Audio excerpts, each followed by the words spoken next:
Assalomu alaykum. Sizlar bilan mening moliyam va bugun biz Webster universitetiga tashrif buyurdik. Bu yerda bugun Markaziy bank o'zining FinTalks loyihasini talabalar bilan birgalikda o'tkazmoqda va umuman Markaziy bank bunga o'xshash loyihalarni turli xil tijorat banklari, universitetlar bilan hamkorlikda juda ham ko'p olib boradi va bunda ayniqsa bugungi FinTalksda talabalar o'zining tanlagan mavzulari bo'yicha o'sha loyiha boshida 5 daqiqadan speech, ya'ni prezentatsiya qilib berishadi va undan keyin guruhlarga bo'lingan holatda kichik biznes g'oyalarini tanlab va unga mos keladigan kredit turlarini ham tanlab olib, qaysi hududda qanaqa holatda ushbu kichik biznesni yuritishlari bo'yicha prezentatsiya qilib berishadi va bu yerga men hakamlar qatorida taklif etilganman.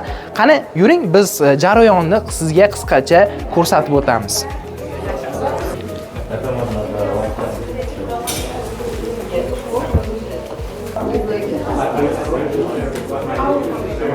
Assalomu alaykum. Jamoamizning nomi Spring, ya'ni bahor deb nomlanadi. Ingliz tilidan tarjima qilinganda, bizning biznes loyihamiz bu fast foodga bag'ishlangan. Imенно fast foodda sog'lom versiyasi.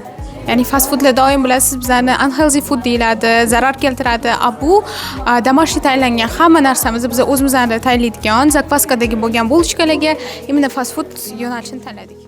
So this is my very first time that I'm attending here.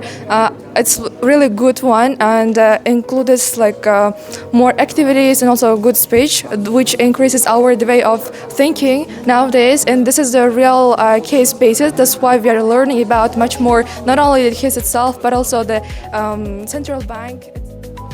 Ko'rib turganingizdek 3 ta jamoaga bo'lishgan va jamoalarga biz 50 daqiqadan vaqt berganmiz. Hozirda mana 15 daqiqa atrofida vaqt qolgan va 15 daqiqa tugagandan keyin talabalar bizga prezentatsiya qilib berishadi.